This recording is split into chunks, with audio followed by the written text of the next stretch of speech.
కాగితాలపై ఉన్న డైలాగులను కరెక్ట్గా చదివేవాడే హీరో, కానీ ఆ అక్షరాలను కూడా ఎనర్జెటిక్ ఈజీగా మార్చుకునేవాడే మన Ravi Teja. Is an actor bro. నేను వెనకున్న వాళ్ళని చూసుకొని ముందుకొచ్చిన వాడిని కాదు రోయ్. Is an actor. భర్త మహాశయులకు విజ్ఞప్తి. ఈ సినిమాలో రవితేజ ఎంటర్టైనింగ్కి కీ మ్యాన్.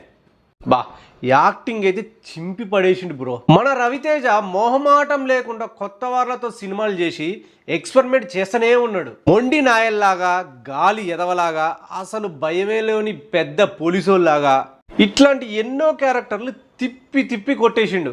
ఈసారి కిషోర్ తిరుమల డైరెక్షన్లో చేసిన ఈ సినిమాలో సెంటిమెంట్ సీన్లు అయితే లాభం లేదు లీలా, ఇద్దరికి నిజం చెప్పేస్తా, సూపర్ గా స్పెషల్ గా ఉన్నాయనే చెప్పాలి. ఈ సినిమాలో రవితేజ అందమైన బాబలతో చేసిన స్టెప్పులు అయితే ఇక కిరాకునే అని చెప్పాలి.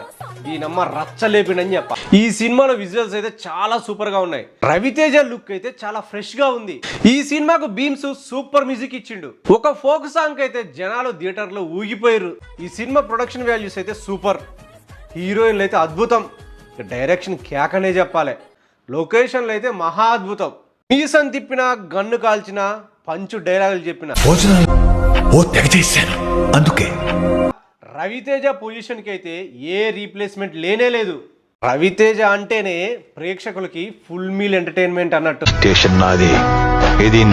ఫుల్ మీల్ ఎంటర్టైన్మెంట్ అన్నట్టు బేఫికర్ గా పోయి సినిమా చూడరి, మస్తు ఎంజాయ్ చేస్తారు.